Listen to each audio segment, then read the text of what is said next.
Ça fait un petit temps que je pense reprendre les vidéos. Mais aussitôt que je commence à penser à comment je veux revenir sur la plateforme, je manque de temps, d'idées, et donc, je fais rien. Le 5 juin 2022, je mettais en ligne ma dernière vidéo YouTube. Entre-temps, il y a eu quelques films documentaires que j'ai faits, mais pas grand-chose. Je suis juste resté là, avec une chaîne complètement inactive, mais une envie de revenir certaine.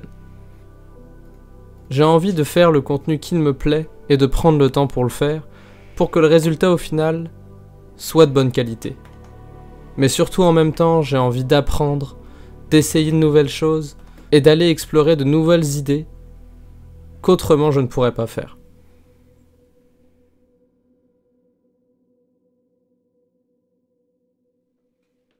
Hey, c'est tout le monde, c'est Thomas. Aujourd'hui on se retrouve pour la nouvelle vidéo où j'avais envie de vous expliquer le pourquoi du comment j'étais parti. C'est très simple, la seule et unique raison c'est que j'avais plus le temps pour ces vidéos et que pour moi YouTube c'est obligatoirement un endroit où je dois avoir du plaisir. C'est pas un endroit où je dois me sentir contraint de créer constamment.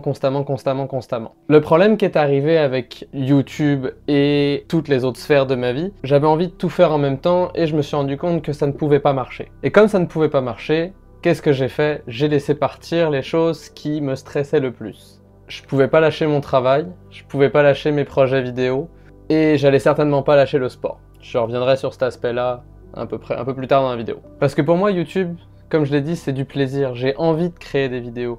J'ai envie d'aller essayer de nouvelles choses par le biais de ces vidéos-là. Et en même temps, le fait de faire des vidéos comme ça, où j'essaye, entre guillemets, de vous apprendre certaines choses sur la vidéo documentaire, me force, moi, à quand je vais pour faire mes projets et donc continuer d'apprendre, à constamment essayer d'aller repousser mes propres limites en tant que vidéaste pour aller chercher un input plus intéressant, mais surtout de nouvelles expériences pour ensuite les transférer tout de suite sur YouTube. Il y a aussi eu un gros sentiment de « je suis un imposteur ». Comment un gamin de 23 ans peut faire des vidéos explicatives sur comment faire des films documentaires?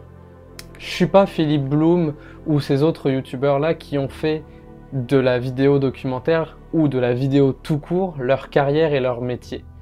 Moi je suis qu'un petit cul qui vient de commencer. Et c'est là où l'intervention de « je veux revenir mais sous une autre manière » prend tout son sens. C'est que mon objectif justement, c'est pas de dire que je sais tout, bien au contraire je ne sais rien, mais de vous dire que j'apprends des nouvelles choses et que tout ce que j'apprends, je vous le donne. Le travail que j'occupais à l'époque me prenait énormément de temps et en plus, comme c'était mon premier travail dans une boîte de production documentaire, je voulais absolument faire mes preuves, montrer que j'étais capable et donc je travaillais énormément, je donnais absolument tout.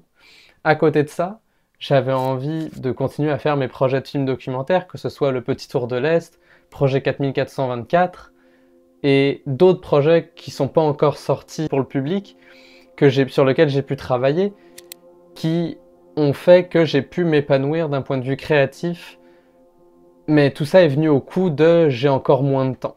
Je passais mon temps à faire des vidéos, je passais mon temps devant un écran et j'avais besoin de faire autre chose. C'est début de l'été 2022 que j'ai découvert la course en sentier et la course à pied en règle générale.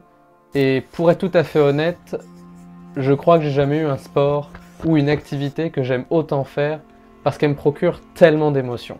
Donc qu'est-ce que j'ai fait en tant que toute personne normalement constituée? Quand tu aimes quelque chose et que tu prends énormément de plaisir à le faire, eh ben ça devient ta priorité.